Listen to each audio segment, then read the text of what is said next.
I didn't grow up with my parents as emotional resources. There was nobody there to help me process all my emotions, or even most of them. And that's a human need. And so it's been brought to our awareness today that this is absolutely necessary. Every child needs someone to lean on, Yes. to learn how to talk about their emotions. So even trauma.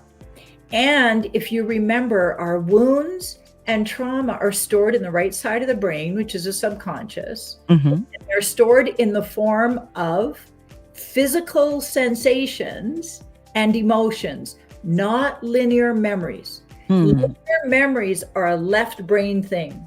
That's your thinking linear brain. So that's a certain smells, certain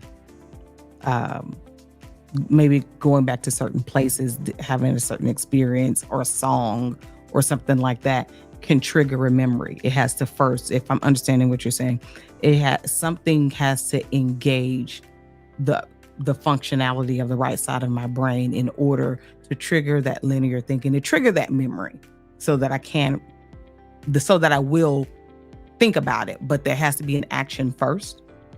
Not necessarily.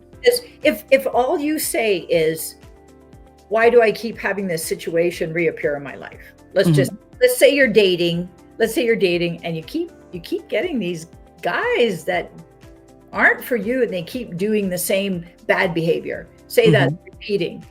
You're not aware of it. You're not aware of why you keep meeting these guys. Why are you attracted to them? You go out with them, you're always disappointed, and it goes on and on. I remember I went through that and I thought, well, I'm the one common denominator. So what is it in me? So I, years ago started looking at myself. What is it in me that I'm not aware of? And so the memory that you're talking of, if it's a linear memory, it's not useful to you in this way. When we have trauma or wounding, when it's serious blocks for us, the memories are always fragmented. Because the trauma or the wounding, the trauma or wounding is imprinted in the right side of the brain. There's never linear memories. They're fragmented, and it's not so much about what happened. Even when it's sexual abuse, I've helped a lot of women heal sexual abuse. It's not so much about what happened. It's the continuous feeling of uncertainty of the future that goes on and on and on. So what you're speaking to, let's say, like you said, a smell or a song comes up, notice your emotions. Yes. So if, like you were talking, you said triggered. So what does triggered mean for you?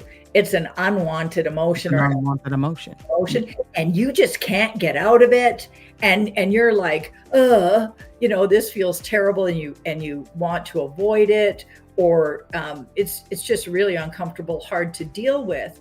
Then you can breathe into it, embrace the emotion. So